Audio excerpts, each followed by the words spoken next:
जी दोस्तों, एक मरतबा फिर मैं अगस्टिन मुश्ताक एक पूरे हफ्ते के बाद आपको आप ही के अपने शो पूरे दिल से खुशामदीद और वेलकम कहता हूँ।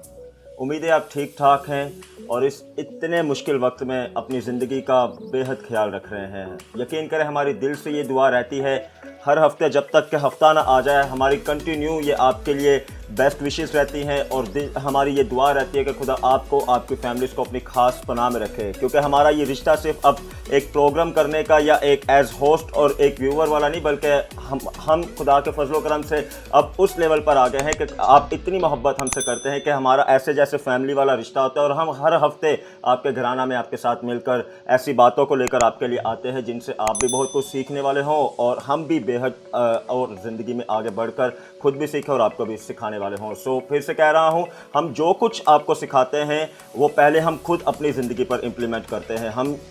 हमने ऐसे बेहद टॉपिक्स अभी तक पेंडिंग लिस्ट में छोड़े हैं जिन पर हम बेहद खुद भी सीख रहे हैं, ताकि जैसे हम उन पर बातें सीखें, हम ज़रूर आने वाले दिनों में उनको भी रखेंगे। तो ऐसा बिल्कुल नहीं होता कि जो कुछ हम आपको टॉपिक सिखाते हैं हम उस पर खुद पहले गौर ना करें। यकीनन ये हमारी बेहद जिम्मेदारी होती है और ये इसको हम बड़ी जिम्मेदारी के साथ लेकर आगे बढ़ रहे हैं। हमें एक बहुत बड़ी जिम्मेदारी मिली है कि हमने इस शो के वसीला से बेहद लोगों को बहुत सी बातें, अपने लोगों को और अपनी यूथ को बहुत सी बातें सिखानी है। एक बहुत दिल मेरा कर रहा है एक मरतबा फिर ये बात करने को। बहुत पहले भी हमने शायद आपको बताया था, हमारा इस प्रोग्राम का करने का हरगिज़ मतलब नहीं कि हम टीवी स्क्रीन पर आते हैं या हम टीवी स्क्रीन पर सामने आकर अच्छे लगें या हमें अपनी प्रमोशन की नीड है, बल्कि ये एक बड़ी जिम्मेदारी हमें मिली और बड़ी जिम्मेदारी के तहत हम इन सारी बातों को लेकर आपकी खिदमत में हाजिर होते हैं, ऐसे टॉपिक्स को आपकी खिदमत में लेकर हाजिर होते हैं। आज भी एक बहुत ख़ास टॉपिक लेकर आए हैं। यकीन करें ऐसा टॉपिक है जिस पर बात करना शायद बहुत से लोग ज़रूरी भी नहीं समझते या वो समझते हैं कि शायद इसकी नीड नहीं हमारे लोगों को, हमारे लीडर्स को, हमारे चर्चेस को इस टॉपिक पर बात करने की नीड नहीं। लेकिन यकीन करें ये बेहद ज़रूरी है इस बात पर, टॉपिक पर बात किया जाए, ना महज बात किया जाए बल्कि सीखा जाए या इस टॉपिक से रिलेटेड ऐसी बातों को सीखा जाए कि कैसे कैसे हम किसी चीज़ से बच सकते हैं, कैसे कैसे इस टॉपिक से रिलेटेड हम ज़िंदगी में बेहतर हो सकते हैं। बहुत कुछ आपको मिलेगा यकीनन जब आप इस टॉपिक के बारे में सीखेंगे तो आप दूसरों को भी सिखाने वाले होंगे, क्योंकि ये बेहद ज़रूरी है। ज़िंदगी को बेहतर बनाने में इस टॉपिक को सीखना और ऐसी बातों को सीखना बेहद ज़रूरी होता है। बहुत कुछ मिलेगा, लेकिन पहले मुलाकात करते हैं टीम से। मेरिन, क्या हाल है आपका? मैं बिल्कुल ठीक हूँ अगस्टिन, आप कैसे हैं? बिल्कुल ठीक ठाक। मेरे welcome again after long time. Thank you so much Augustine, I am so very happy. और मैंने सबको बहुत ज़्यादा मिस किया और टीम को और शो को, सेट्स को, ऑडियंस को उनसे मुलाकात करना और अच्छे अच्छे टॉपिक्स पर गुफ्तगू करना, it was very a great opportunity for all of us. और मैं उस सबको मिस कर रही थी और आज जब मैं यहाँ आई हूँ तो मैं खुदा की बहुत शुक्रगुजार हूँ। थैंक यू सो मच, हम भी बहुत खुश हैं कि आप आई हैं। एरिका, आपका क्या हाल है? I am really blessed by the grace of God. और आप सुनाएं, आप कैसे? बिल्कुल ठीक ठाक। आज के टॉपिक से रिलेटेड क्या कहेंगे? बिल्कुल अगस्टिन, हमेशा की तरह इस बार भी एक मुनफरिद टॉपिक, और इस टॉपिक के मुतालिक जो है हमने एक पहले भी टॉपिक किया था कि जो इसी के मुतालिक था कि गुनाह के बारे में हमने बात की थी। और आज हम बात कर रहे हैं इससे आज़ादी पाने की। तो यकीनन खुदा उनकी शुक्रगुजारी कि उसका फजल हम पर हमेशा रहता है और वो हमें सिखाता है और हमें आज़ाद करता है। तो मेरा ईमान है कि आज जब हम इस पर गुफ्तगू करेंगे तो बथेरी ज़िंदगी इस मैसेज को रिसीव करके आज़ाद होंगी। आज अगर देखें तो 7.8 बिलियन टोटल दुनिया की आबादी है और 7.8 बिलियन में से ऐसी बेशुमार तादाद है लोगों की जो मुख्तलिफ आज़ादी को मांग रही है कि हमें फ्रीडम चाहिए, हमें फ्रीडम चाहिए। किसी को हुक्मरानों से आज़ादी चाहिए, किसी को कौम से आज़ादी चाहिए, किसी को अपने माशरे से आज़ादी चाहिए, किसी को अपने लोगों से, अपने रिश्तेदारों से भी आज़ादी चाहिए। मैं वो बात है, मुख्तलिफ लोगों की मुख्तलिफ आज़ादी है और लोग मुख्तलिफ चर्चे करते हैं कि हमें फ्रीडम चाहिए, हमें फ्रीडम चाहिए, चाहे यूथ हो, चाहे बड़े हों, बच्चे हों। आजकल तो ऐसा देखा जा रहा है कि हर किसी को किसी ना किसी आज़ादी की ज़रूरत है। लेकिन आज जिस आज़ादी पर हम बात करने जा रहे हैं या जिससे रिलेटेड या जिससे हमें फ्री होना है, यकीन करें फिर से कह रहा हूँ, अगर ये बातें हमारी ज़िंदगियों में इन पर हमने सीख लिया तो किसी भी लेवल पर, ज़िंदगी के हर एक लेवल पर आप आ जाएं, किसी भी स्टेप पर आप आ जाएं, आपको पता होगा कि आपने किस तरफ आगे बढ़ना है या किस तरफ आप आगे जा सकते हैं। आपको नुकसान हो सकता है, अगर आप पीछे जाएंगे तो कैसे आपको वापस बहुत कुछ फेस करना पड़ेगा और जिस प्रेजेंट स्टेज पर आप खड़े हैं आप उसमें क्या कर सकते हैं। अगरचे इन बातों की हमारे अंदर टीचिंग होगी तो ये बेहद ज़रूरी होती है। हमारी कोशिश भी वही होती है कि ऐसे टॉपिक्स ही लेकर आएँ जिन पर बेहद ज़रूरी है बात करना और जिनके बगैर समझे ज़िंदगी का गुजारा नहीं। अगर ज़िंदगी को बेहतर बनाना है तो ऐसे टॉपिक्स पर बार सीखना है और ऐसे टॉपिक्स को सीखकर दूसरों को भी सिखाना है। मेरिन, क्या कहेंगी? ऑगस्टिन, सबसे पहले तो मैं ये बात करूँगी कि हमारा जो टॉपिक है फ्रीडम फ्रॉम सिन, वो बहुत ज़्यादा इम्पॉर्टेंट है। कि हमें आज़ादी तो चाहिए, लेकिन किससे चाहिए? जिस तरह से आपने कहा कि लोगों को बहुत सारी चीज़ों से आज़ादी चाहिए, बहुत सारी जो है मुहिम चलाई जाती है कि जी हमें फ़लाँ चीज़ से आज़ादी चाहिए। और ऑगस्टिन, मैं यहाँ पर एक और बात करना चाहूँगी कि फ्रीडम और फ्रॉम सिन की जब हम बात करते हैं, गुनाह से आज़ादी की, तो अगर हम एक बार आज़ाद कर दिए जाते हैं, उसका ये मतलब नहीं है कि हम कभी दोबारा उस गुलामी में पड़ नहीं सकते। हमें उस आज़ादी को मेंटेन करना होता है, चाहे वो गुनाह से आज़ादी हो या किसी भी और चीज़ से आज़ादी हो। चाहे जब कोशिश करके एक मुल्क आज़ाद किया जाता है, तो उस मुल्क के तमाम लोग, हुक्मरान जो हैं, वो कोशिश करते रहते हैं, जद्दोजहद करते रहते हैं कि अब हमने इसको आज़ाद तो करा लिया है, अब हमें इसकी आज़ादी को मेंटेन भी रखना है। Yes, definitely.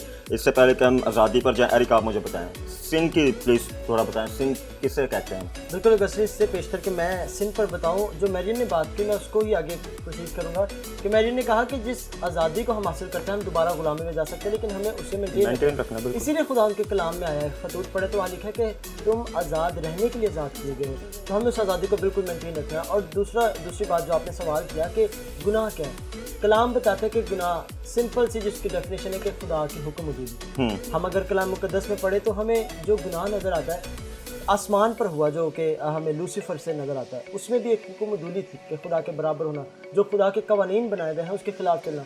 और दूसरा, जब ज़मीन पे हम देखते हैं तो आदम और हवा से क्या गुनाह हुआ कि वो भी नाफरमानी थी, जो खुदा ने हुक्म दिया था उसके खिलाफ वो चले। तो हुक्म उदूली करना, खुदा की हुक्म उदूली करना, ये गुनाह है। और यही हमें गुनाह के अंदर इंडल्ज करते हैं, और बाकी फिर बड़े गुनाह हमसे सरजद होते हैं। बाकी बड़े बड़े गुनाह हमसे सर होते हैं। मैरिन क्या समझती हैं? बिब्लिकल एस्पेक्ट पर तो हम डेफिनेटली आएंगे।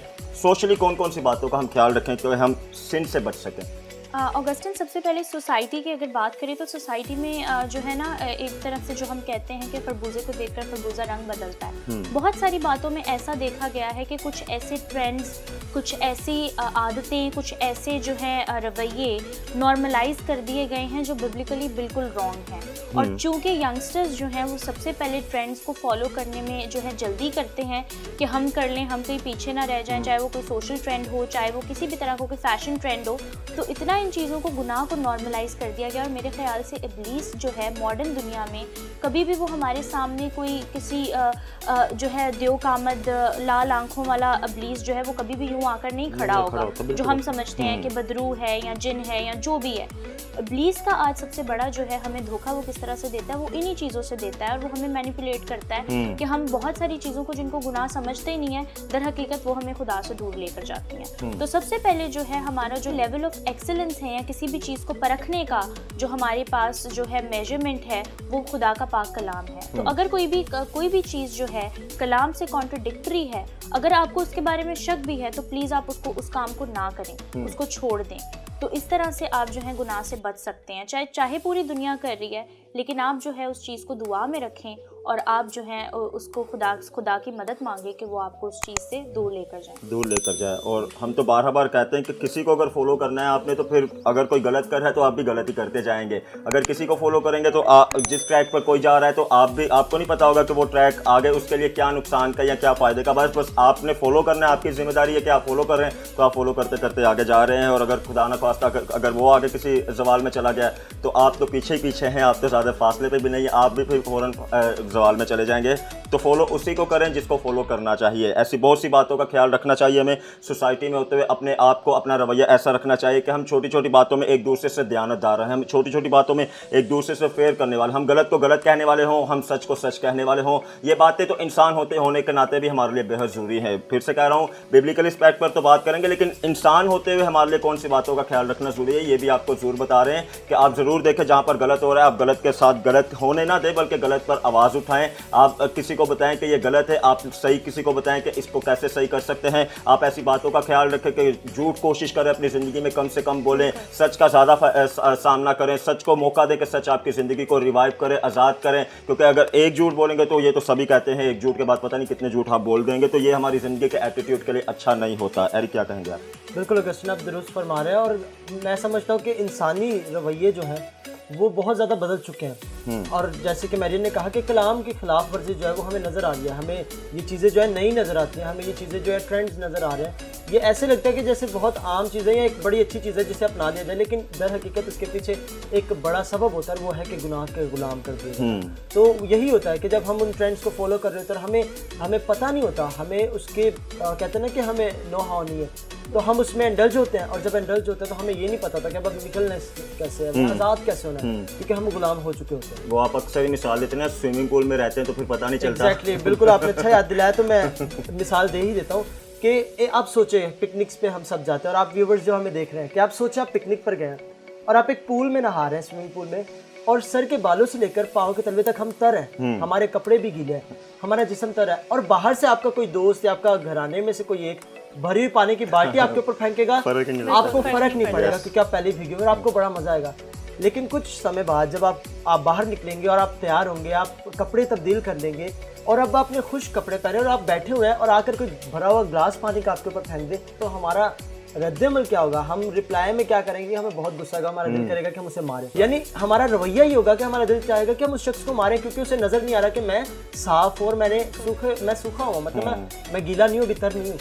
तो ये जो लाइफ है ना, जो मसीही ज़िंदगी है, जो गुनाह से पाक ज़िंदगी है, वो पूल से बाहर वाली ज़िंदगी है। हम जब गुनाह के अंदर होते हैं तो उसी पूल की मानिंद होते हैं और हम तर होते हैं, तो इब्लीस हम पर बहुत सारे फिर नए नए वो पेशकश देता है, वो भर भर के गुनाह की बाल्टियाँ फेंकता है, हमें फ़र्क नहीं पड़ता और हम करते चले जाते हैं। लेकिन जब हम आज़ाद हो चुके होते हैं, हम मसीह के वसीला से हकीकतन आज़ाद हो चुके होते हैं, तो ज़रा सा भी गुनाह या इब्लीस ऐसी कोई पेशकश है, ऐसा कोई नया ट्रेंड भी आता है ना, तो खुदा का रूह हमें बता देता है और हम परख लेते हैं कि ये गलत है। और वो फिर जो मैंने बात की थी ना कि एक गिलास, तो एक गिलास मैंने इसलिए की थी कि एक गिलास बाल्टी के अगर हम कंपैरिजन करें वो बहुत कम है। तो जब हम पाक हो चुके होते हैं, हम आज़ाद हो चुके होते हैं, तो छोटा सा गुनाह भी जो होता है ना, वो हमारी आंखों के सामने बहुत बड़ा लगता है और हम उसे नहीं करते। बिल्कुल ऐसा। और हम तो आजकल माशरा तो उस लेवल पर चला गया है कि आप लोगों की बात के हम नज़रअंदाज कर देते हैं, हमें लगता ही नहीं कि हमारा छोटा सा अमल वो गुनाह के ज़िम्मे में आता है। हमारी नज़र में शायद गुनाह ये कि किसी का खून कर लेना या किसी के खिलाफ झूठी गवाही दे देना या किसी को ऐसे डिग्रेड कर देना, हम शायद समझते हैं कि गुनाह इसी हद तक रह गया है जो हमें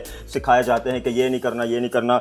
और भी आपको बताने की कोशिश करेंगे कि बिब्लिकल एस्पेक्ट पर हमें क्या क्या बातें सीखने को मिलती हैं और हम कौन कौन सी बातों का ख्याल रख सकते हैं या कौन कौन से ऐसे अमाल अपना सकते हैं कि हम इस वाले एरिया से दूर रहें, इस फ्रीडम फ्रॉम सिन को हासिल करें, फ्रीडम रहें किसी भी उस बात से जो हमें जवाल की तरफ लेकर जाती है। और उन कामों में जो मैं समझता हूँ एक बहुत अच्छा काम है वो वर्शिप वाला काम है। अगर हम खुदा की प्रस्तिश करें तो हमारा एटीट्यूड ज़िंदगी का उस लेवल पर चला जाता जाएगा। गुनाह हमेशा फिर आपके पीछे रहेगा और गुनाह मौका ढूंढेगा कि कैसे आपको आगे आएगा, लेकिन क्योंकि आपकी ज़िंदगी में ऑलरेडी ऐसे बहुत सारे काम हैं जिन्होंने ऑलरेडी पीछे से आपको बहुत अच्छे से कवर किया हुआ है। तो ये ऐसे काम है।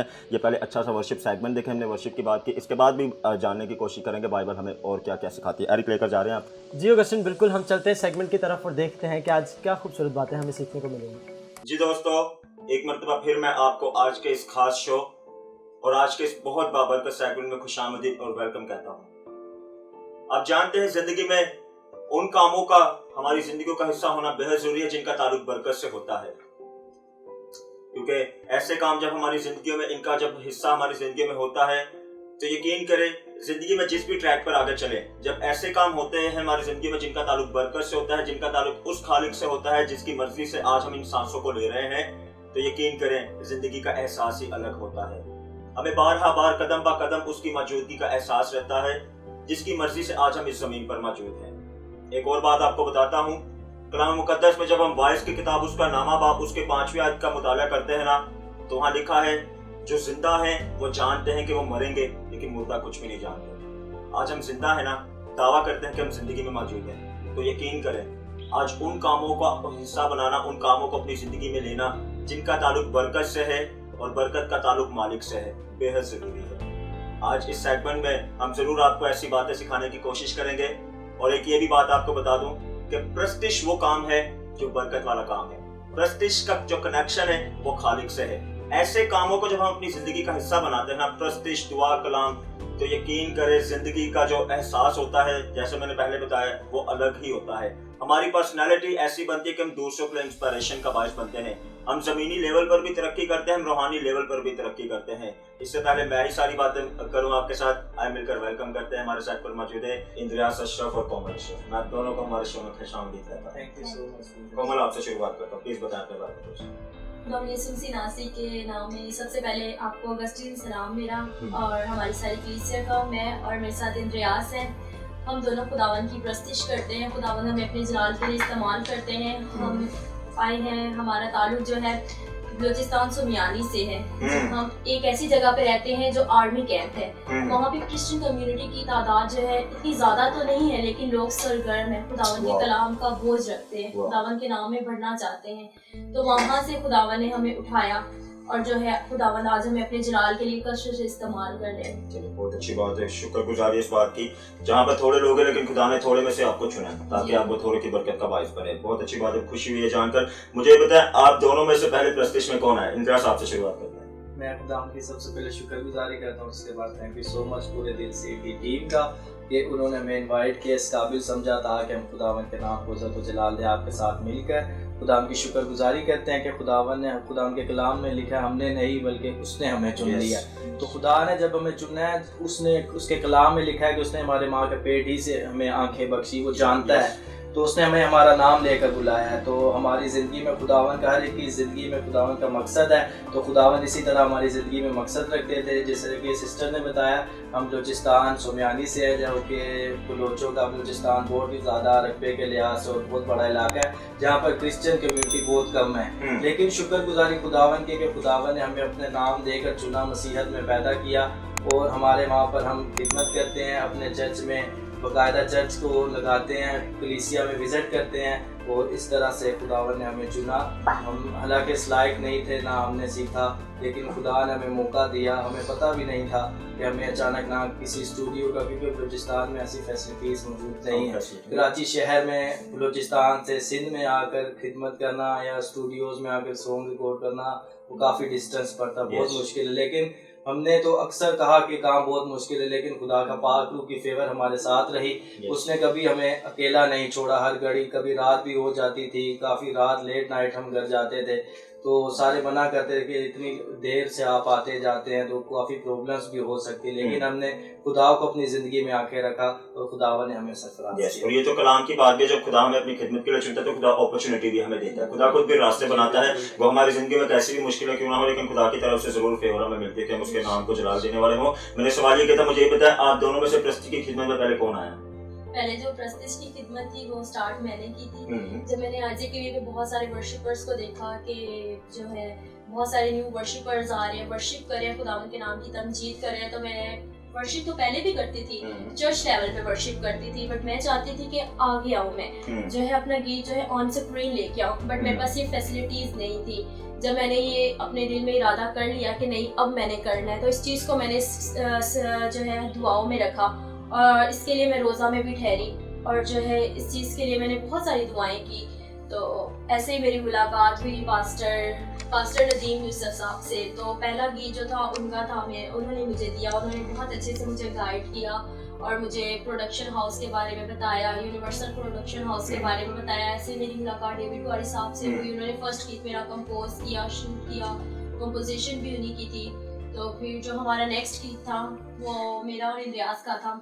तो हमने कहा था कि इंद्रियास चाहते थे कि तो हम आपको देख के इंद्रियास के शो का कि मेरी बहन कर रही है तो मैं भी फिर इसके साथ दूं। जी क्योंकि काफी डिस्टेंस पड़ता था हमें यहाँ से बलूचिस्तान से कराची का, और वो भी स्टूडियो भी काफी दूर पड़ जाता, तो जहाँ कहीं पे भी हमेशा मैं और इंद्रियास साथ ही होते हैं। तो हमारी बहुत अच्छी अंडरस्टैंडिंग है कि हम जहाँ पे भी जाते हैं दोनों साथ में होते हैं, दुआ भी इकट्ठे करते थे, तो वर्शिप भी इकट्ठे करते थे। तो मेरे साथ भी इंद्रियास हर जगह पे मौजूद होते हैं, तो स्टूडियो में भी इंद्रियास थे। तो जब हमारा नेक्स्ट गीत जो था इंद्रियास ने वो उसकी शायरी जो थी वो लिखी थी, यीशु तेरी कुदरत सबसे कमाल है। ये गीत जो था जिंदा होने पे था, जी उठने पे था, तो इसमें थोड़ी सी मिस्टेक्स थी। तो मैंने पाल साहब को इस गीत के लिरिक्स सेंड किए। मैंने कहा पाल साहब अगर आप देखें इसे तो आप इसे और ज़्यादा खूबसूरती में ला सके इस गीत के लिरिक्स को, तो और ज़्यादा ही बाबरकत हो सकता है। तो पाल साहब ने थोड़ी सी इस पे गाइडेंस हमें दी। तो फिर हमने गीत ये कंपोज जब करवाया, तो पहले था कि इंद्रियास कह रहे थे कि मैं अकेली करूँगी गीत। तो जब मैंने स्टार्ट किया तो फिर जो सर थे, सर डेविड वाली साहब, उन्होंने कहा कि नहीं दोनों करो आपका। तो इंद्रियास भी चाह रहे थे कि इंद्रियास के अंदर थोड़ी सी वो हेजिटेशन थी और झिझक सी थी कि मैं कैसे नहीं कर सकता। तो जब इन्होंने किया तो काफी अच्छा हो गया। हमने दुआ से स्टार्ट किया रिकॉर्डिंग का, तो काफी अच्छा हो गया हमारा गीत। अच्छी बात है, खुशी हुई मुझे जान करके आप दोनों साथ में साथ चल रहे हैं। मैं इससे पहले आगे बढ़ूँ, मुझे ये बताएं कि अभी आप वर्शिप भी एक साथ करते हैं किसी प्लेटफॉर्म पर, किसी इबादत में, तो आप एक साथ ही खड़े होते हैं। मुझे बताएं, क्योंकि मैं अपनी ज़िंदगी का एक तजर्बा बताता हूँ, आप भी मुझे बताएं कि आपके साथ भी ऐसा, क्योंकि मुझे भी गाने का शौक है और मैं वैसा तो नहीं गाता जैसा आप लोग गाते हैं, लेकिन मुझे अभी भी याद है हमारे जो बड़े भाई की शादी थी, तो मैंने और मेरी जो मुझसे बड़ी बहन है, हम दोनों ने भाई को एक गीत डेडिकेट करना था, लेकिन इत्तेफाक की बात जो उसकी लाइनें थी वो भी मैं ही गा गया था। तो आपके दरमियान कभी नहीं ऐसा था कि जो आपकी लाइनें में रियाज कर जाता है, क्योंकि जिसको गाने का ज्यादा शौक हो तो फिर दिल करता है कि मुझे ज्यादा से ज्यादा मौका मिले। प्लीज बताएं। अक्सर ऐसा ही होता है कि स्टार्ट जैसे कि क्योंकि उसका स्टार्ट होता जो हाई स्केल से होता है गीत का, तो अक्सर मैं जब स्टार्ट करता हूँ तो सिस्टर भी एकदम से साथ में कर देती है, इन्हें भी गाने का शौक है, तो ये साथ में स्टार्ट ले लेती है। सर हमारे साथ ऐसा होता है कि रियाज स्टार्ट लेते हैं तो मैं भी साथ स्टार्ट ले लेती हूँ, बट नहीं, वो उस्ताद जी कहते हैं कि नहीं, नेक्स्ट आपकी लाइन है, फिर रियाज स्टार्ट करेंगे। आपको बरकत दे, हमारी दिल से दुआ है कि ये जोड़ी हमेशा इसी तरह आगे बढ़ती रहे, खुदा आपके लिए बहुत सारी अपॉर्चुनिटीज को मुहैया करे और आप इसी तरह खुदा की खिदमत में सरगर्म होते रहे। दोस्तों, जाते जाते यही कहूँगा कि अपनी ज़िंदगी में उन कामों की आदत को अपनाएं जिनका ताल्लुक मालिक से है, जिनका ताल्लुक हमारे रब से है, जिनका ताल्लुक खुदा से है। यकीन करें, वही बात है, फिर से कह रहा हूँ, प्रेस्टीज की खिदमत, दुआ की खिदमत, कलाम की खिदमत, इनके बगैर जिंदगियां नामुकम्मल है। फिर से आपको याद दिला रहा हूँ, जो जिंदा है वो जानते हैं कि वो मरेंगे, लेकिन मुर्दा कुछ भी नहीं जानते। आज हम जिंदा हैं, इन सांसों को ले रहे हैं, ये भी उन सांसों को जो मालिक की तरफ से हमें हर रोज मिलती हैं। तो बेशक ये बेहद जरूरी अमल है कि ऐसे कामों को अपनी जिंदगी का हिस्सा बनाएं और जिंदगी में हर एक लेवल में तरक्की करते चले जाएं, ताकि मालिक की रहनुमाई में आगे बढ़ें, मालिक खुद हमें आगे बढ़ाने वाला हो और मालिक की रहनुमाई में हम जिंदगी के हर लेवल पर तरक्की करने वाले हो। मुलाकात करते हैं आपसे मेन डेस्क पर। Welcome back viewers. यकीनन आपने इस सेगमेंट के वसीले से बरकत पाई होगी और अगस्टिन बहुत खूबसूरत सेगमेंट था। और हमारे जो यंग वर्शिपर्स हैं, बड़ी इंकरेजमेंट होती है जब हम नौजवानों को देखते हैं इस तरह खुदा उनकी खिदमत करते हैं, और बिल्कुल जब भाई और बहन की जोड़ी होती है। बिल्कुल। और बात करेंगे बिब्लिकल एस्पेक्ट पे कि गुनाह और गुनाह की गुलामी क्या है और किस तरह बाहर निकला जाए। अगस्टिन, आपको याद होगा कि जब पहले हम बात कर रहे थे तो ये बात कर रहे थे कि हुक्म उदूली जो है वो गुनाह की तरफ हमें रागिब करते हैं और बजाते खुद गुनाह है। तो कलाम मुकद्दस में बहुत सारे ऐसे वाक़यात मिलते हैं जो हमें सिखाते हैं कि हम किस तरह उनसे बच सकते हैं। कलाम मुकद्दस में अगर हम पहला शमूएल उसका 15वां बाब पढ़े ना, तो वहाँ बहुत खूबसूरत एक वाक़या है जहाँ पर साउल बादशाह है और खुदावंद अपने नबी को भेजता है, शमूएल नबी को भेजता है कि जा और तू इसको मेरा पैगाम दे। पैगाम क्या होता है कि तूने जाना है बादशाह, तो जा और अमालीक की सारी नस्ल को तू तहकीक कर, उसको ख़त्म करो। खुदा का हुक्म था कि सब कुछ फना कर दे, नाबूद कर दे। नाबूद यानी ऐसा फना करना, ऐसा ख़त्म करना कि जैसे पहले थी ही नहीं, कुछ भी नहीं, तो उसको नाबूद करना है। तो जब जंग के लिए गए तो वहाँ पर जो अच्छे अच्छे मेंढे और बड़े बैल थे, वापसी में बादशाह साहब वो ले आए और खुदावंद को ये बात पसंद आई, क्योंकि खुदावंद का हुक्म ये था कि हर एक शय जो उनसे ताल्लुक रखती है उसे फना कर दिया जाए। तो फिर खुदावंद ने अपने नबी को भेजा और नबी ने जब उससे बात की, बादशाह को बहुत सारी बातें कही और कहा कि उसने फिर ये उज़र पेश किया कि मैं तो इसलिए लाया था कि मैं अपने खुदा की कुर्बानी चढ़ाऊँ ताकि वो खुश हो। तो नबी ने ये कहा, शमूएल नबी ने कहा कि क्या खुदावंद इतना ही मेंढों से खुश होता है? और आगे उन्होंने ये बात कही थी कि हुक्म मानना जो है ना वो कुर्बानी चढ़ाने से बेहतर है। वहाँ एग्जैक्टली आज जो है वो ये है कि देख, फरमा बरदारी कुर्बानी से और मेंढों की चर्बी से बेहतर है। तो यानी हम पहले ही हुक्म मान लें, ऐसा ना हो कि बाद में हमें बहुत सारी कुर्बानियाँ देनी पड़े और बहुत कुछ करना पड़े, बहुत सारे जतन करने पड़े और फिर भी हम कुछ हासिल ना कर पाए। तो पहले ज़रूरी बात यह है कि हम फरमा बरदारी करें और हुक्म को मानें। यस, और ये तो मैं समझता हूँ कि अब उस लेवल पर आ चुके हैं हम या हमारा माशरा कि ये बड़ा मुश्किल काम हो गया हमारे लिए कि हम एक सिन को या छोटी छोटी बात पर जब गौर करने लग जाएं तो ये नहायत मुश्किल काम हो गया है। हम ये नहीं कि हम सामने बैठ रहे हैं और हम आपको बता रहे हैं, हम फेस करते हैं, हम ऐसे लोगों को देखते हैं।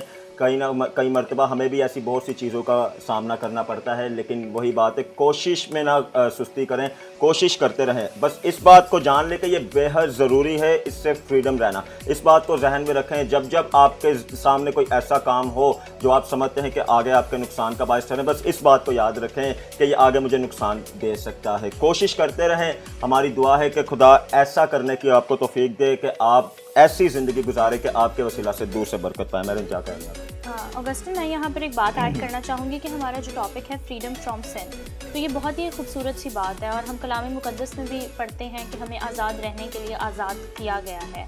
और उसका हरगिज़ ये मतलब नहीं है कि हमें गुनाह जो है, हम गुनाह करने के लिए आज़ाद हैं। बल्कि उस आज़ादी का ये मकसद है कि हम गुनाह के ख़िलाफ़ आज़ाद हैं, कि गुनाह का हम पे ज़ोर नहीं चल सकता। यहाँ पर मैं मुझे एक वाक़या याद आ रहा है। अमेरिका के एक बहुत ही मायानार साइकेट्रिस्ट थे, उनका नाम था विक्टर फ्रैंकल। वो कहते हैं कि अमेरिका में एक स्टैचू है, स्टैचू ऑफ लिबर्टी, जिसको हम कहते हैं कि आज़ादी, लिबर्टी के मायने हैं आज़ादी। तो वो कहते हैं इस स्टैचू के साथ साथ एक और स्टैचू होना चाहिए, क्योंकि ये एक बहुत बड़ा मॉन्यूमेंट है, लोग आते हैं, इसको देखते हैं और ये एक मैसेज देता है आज़ादी का। तो वो कहते हैं कि ये ईस्ट की तरफ है, ये जो है मशरिक़ की तरफ है, तो मगरिब की तरफ एक स्टैचू होना चाहिए जिसका हम नाम रखें स्टैचू ऑफ रिस्पॉन्सिबिलिटी, जिम्मेदारी का स्टैचू जो है वो बनाए, ताकि उससे जो है लोगों को ये मैसेज मिले जिम्मेदारी का। और उनका आखिर में उन्होंने ये बात कही कि उन्होंने बाइबल मुकद्दस को कोट करते हुए ये बात की कि आज़ादी जो है बगैर जिम्मेदारी के जो है वो गुलामी है। तो जब तक हम जो है जिम्मेदारी से अपनी उस आज़ादी का जो हमें खुदा ने दी है, या हम फजल के दौर में रह रहे हैं, मसीह के वसीला से हमें बहुत सारी आज़ादी हासिल है। बिल्कुल तो जा फरमा रही हैं आप कि यीशु मसीह के वसीला से हम आज़ाद हो गए। इसी से मेरे जहन में एक बात आ रही है कि हम एज बिलीवर होते हुए तो हमारा ये ईमान है ना कि जब क्राइस्ट है तो क्राइस्ट ने हर किस्म की हमें आज़ादी बख्श दी, ख्वाह हमारी लानतें हों, ख्वाह तारीकी हो, ख्वाह बीमारियाँ हों, जो कुछ हमारा था सब कुछ उसने लेकर हमें आज़ाद कर दिया। तो भी आज क्यों इतनी ज़रूरत पड़ी है कि हम इस टॉपिक पर बात करें या सीखें या सिखाएं? ऑगस्टिन, सीखने का अमल जो है वो कभी भी नहीं रुकता, लेकिन यह है कि हमारे दिल जो हैं उनका बदलना बहुत ज़्यादा ज़रूरी है। जिस तरह से कलाम में भी लिखा है कि मैं जो है तुम्हारे संगीन दिल को गोश्तीन दिल से बदल दूंगा। तो जब हम अपने आप को खुदा के सामने लेकर आते हैं और ख़ुद को जो है मसीह के कदमों में रख देते हैं, तब हम जो है हमारा बातिन जो है वो बदलता है। अगस्टिन, आपका जो सवाल है ना, खुद में बड़ी कदर रखता है, और इसकी वजह यह है कि बड़ा ज़बरदस्त सवाल है कि आज भी हमें फिर क्यों ज़रूरत पड़ी जबकि यीशु मसीह ने कुर्बानी दी। मैं समझता हूँ कि खुदा ने जब इंसान को बनाया तो आज़ाद मर्जी बनाया था, और खुदा कभी भी जब उसने क्रिएट ही इंसान को ऐसा किया तो कभी भी हमारी आज़ाद मर्जी के खिलाफ काम नहीं करता। और दूसरी बात जो कि आज भी की जरूरत पड़ रही है, इब्लीस अभी भी अपनी मौज में है, वो काम कर रहा है। और कलाम मुकद्दस में एक वक्त बताया गया जब वो ये सब ख़त्म होगा, यानी एक आखिरी जब सारा कुछ हमें कलाम मुकद्दस में मुकाशफे किताब में मिलता है कि जब इब्लीस को उस अथाह गड्ढे में फेंका जाएगा, उसको जलती झील में फेंका जाएगा, और फिर जो है रास्तबाज होंगे जिन्होंने अपनी ज़िंदगी खुदा के नाम की गुजारी, वो खुदा के साथ आसमान पर बादशाही करेंगे। तो कहने के जो मकसद है वो ये है कि इब्लीस अभी भी अपनी मौज में और वो काम कर रहा है, लोगों को इस्तेमाल करे। इसलिए आज भी ज़रूरत है कि चर्च रिवाइव रहे और दूसरों को रिवाइव करता रहे। अगर आज व्यूअर्स इंसान चाहे कि हम गुनाह से बचे रहें, इंसान होते हुए हम हर रोज़ बहुत से गुनाह करते हैं, लेकिन उसका फजल है जो बार बार पाक करने की कुदरत रखता है। मुबारक है वो जो बर्रा के लहू से अपने जामों को धोता है। तो कलाम क्या बताता है कि हमें पहले ये बात को कबूल करना है कि यीशु निजात दहिंदा। जब हम यीशु मसीह को कबूल करते हैं, उस निजात दहिंदे को कबूल करते हैं, तो फिर खुदा अपने फरिश्तों का पहरा देता है, फिर खुदा अपने पाकों की आगाही देता है, और फिर चाहे जैसे भी गुनाह सामने आए, जैसे भी इब्लीस हमें पेशकशें दे, हमारे अंदर खुदा का रूह कुछ होता है जो हमें बार बार आगाह करता है और बताता है कि हमें किस तरफ अपने कदम को बढ़ाना है, किस तरफ अपने कदम को बढ़ाना है, और हमें बार बार बताता है कि सच्चाई का रास्ता क्या है। कलाम हमें बार बार सिखाता है अगरचे हम सच्चाई से वाकिफ़ होंगे तो सच्चाई हमें आज़ाद करेगी। और आप सब अच्छी तरह कलाम को जानने वाले लोग हैं कि सच्चाई है कौन, एक ही है जो सच्चाई है। तो आपका ताल्लुक जिस भी फ़िरके से हो, जहाँ से भी आपका ताल्लुक हो, आप जिस भी, मैं समझता हूँ, उस ज़िंदगी के ट्रैक पर हों, एक हस्ती है जो हमेशा आपको रिवाइव करने के लिए हमेशा अवेलेबल रहती है। तो हम तो दिल से आपकी रिक्वेस्ट करेंगे, गो ये टॉपिक पर बात करना हमारे लिए मुश्किल भी था, हमारे लिए एक चैलेंज भी था, तो हमने इसलिए इस चैलेंज को अब आपके सामने भी रखने जा रहे हैं। बहुत मुश्किल है इन बातों पर गौर करना या अपनी ज़िंदगी के बारे में गौर करना कि मेरी ज़िंदगी में कौन कौन से गुनाह पाए जाते हैं, मेरी ज़िंदगी में कौन कौन सी कमी कमज़ोरियाँ हैं। कोशिश करते रहें, जब तक मैं समझता हूँ आपका वजूद है, आप कोशिश करते रहें कि आप इससे आज़ाद रहें, आप ऐसी बातों से आज़ाद रहें जो आपको ज़वाल की तरफ लेकर जा रही हैं, आप ऐसे कामों से आज़ाद रहें जो आपको बार बार नुकसान पहुँचा रहे हैं, जो आपके वसीला से दूसरों को नुकसान पहुँचा रहे हैं। अगरचे आपकी ज़िंदगी में ऐसे बहुत से फेस आ भी चुके हैं कि आपसे ऐसे बहुत से काम भी हो चुके हैं, लेकिन इस एपिसोड से ऐसी बातों को सीखें कि आप कोशिश में करते रहें, आप कोशिश करते रहें कि आप ऐसी पर्सनैलिटी बने कि आप दूसरों के लिए इंस्पिरेशन का बायस बने, ना कि आप ऐसी पर्सनैलिटी बने कि कोई देखे, कोई कहे कि अगर ये ऐसा है तो मैं तो ऐसा बिल्कुल नहीं हो सकता। तो खुदारा हमारी दिल से आपसे रिक्वेस्ट है, इन बातों को ज़रूर अपने बच्चों को सिखाएं, अभी से उनकी ऐसी ग्रूमिंग करें कि वो अभी से इन बातों को सीखें, अभी से ज़िंदगी की अहमियत को समझें, अभी से उस सच्चाई की अहमियत को समझें जिस सच्चाई पर हमारी ज़िंदगियां खड़ी हैं, जिस सच्चाई पर हमारे फेथ खड़े हैं। अगरचे वो सच्चाई हमारी ज़िंदगी में, तो यकीन करें ज़िंदगी के हर एक ट्रैक में हमारी ज़िंदगी में एक अजीब ही सरफराजी होगी, और वो सरफराजी हमारी तरफ से नहीं बल्कि जिस सच्चाई को हम मानते हैं, जिस सच्चाई के मालिक को हम मानते हैं, उस मालिक की तरफ से होगी। सो हमारी दिल से ये दुआ भी है कि खुदा आपको इस सारी पेंडेमिक सिचुएशन में अपनी खास पनाह में रखे, और इस टॉपिक से रिलेटेड खुदा आपको इतना फजल बख्शे, ज़ोर बख्शे कि आप ज़रूर गौर करें, आप अपने बच्चों को सिखाएं, अपनी यूथ को सिखाएं, अपने लीडर्स को सिखाएं, ताकि ये माशरा हर एक टॉपिक से रिलेटेड तरक्की करने वाला हो और एक बामकसद ज़िंदगी हम गुजारने वाले हों। बेमकसद ना रह जाएं बल्कि बामकसद ज़िंदगी गुजारें और इसी तरह उसकी हजूरी में बढ़कर खुदा की शुक्रगुजारी करने वाले हों। हमें इस शो से इजाज़त दें जिसका नाम है पूरे दिल से।